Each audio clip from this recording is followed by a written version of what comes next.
All right, it is time to make a monotype print. So I've already been tracing my contour line drawing of my still life, and I started at the top because this ink smears. So I want to make sure that if I'm resting my hand on the transparency paper, that I'm doing it someplace where I haven't already drawn with the vis-a-vis marker. So I'm going to use the vis-a-vis to trace over all my contour lines. I'm right about here. So I'm going to finish by tracing my apples. I'm just going slowly. If it's not exactly the same as your contour line drawing underneath, don't worry. And I'm going to just this last contour and there. So what I've done is I've taken my vis-a-vis marker, I've traced over every single contour while it was clipped, this transparency, to my sketch underneath. So now I get to do the step of getting the paper ready to receive this image. This is my paper. It's just white construction paper, which isn't really good for much of anything besides monotype. I need to get it damp. Not just a little damp, but pretty thoroughly damp, but not dripping wet. So I'm going to take my spray bottle and I'm going to spray from a distance about 10 times. I like to hold it over the sink so that I'm containing my spray here. And I'm even going to do that so that the drips go down into the sink. Oh, prime it 1, 2, 3, 4, 5, 6, 7, 8, 9, 10. That should be pretty good. You can just leave the water bottle at the sink and you'll know that you're there when the paper does feel damp to the touch pretty much all over the entire surface. We don't just want one spot wet, we want the whole paper damp. Now it is time to print my monotype.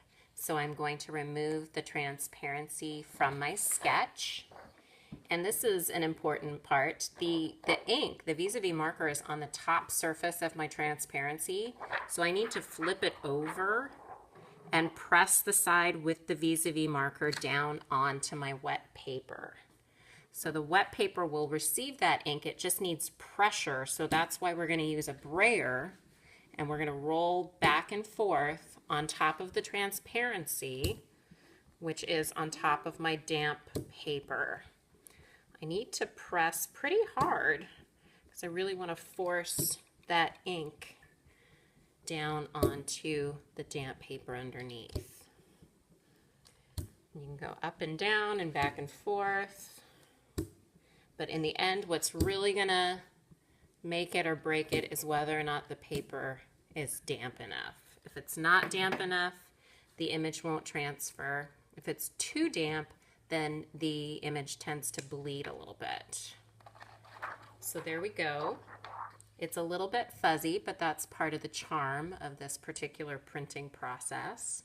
All I have to do is let it dry, and then I can add a media over the top of it, like chalk pastel, crayon, colored pencil. So now you're done. You get to do it all again because we're printmaking. So you go back to the beginning by tracing your image on your transparency, wetting a new piece of paper, and then printing it just like this. Hi there. It's Mrs. Baker again. I noticed that there was some essential information missing from this video, so I've added on a little, we call it an addendum. So here's the thing. Once I've made my print, ooh, that's a really nice print. But you know what? It's wet. So I'm not just going to leave it out on the table. I'm going to take it and I'm going to put it on the drying rack for safekeeping. I'm not too worried about putting my name on it because I'm going to be able to tell from my line drawing that it's mine after it's dry. But before I can make another print, I have something I need to take care of. There's a little bit of ink left over on my transparency. I can do two things. I could take a wet wipe and clean it off, and then maybe even a paper towel and dry it off after that. Or I could simply draw right over the top of the lines that I've already created. Either way, all I need to do when I'm ready, clean or with some lines left over, is clip my transparency back onto my drawing, and then I can trace and begin again.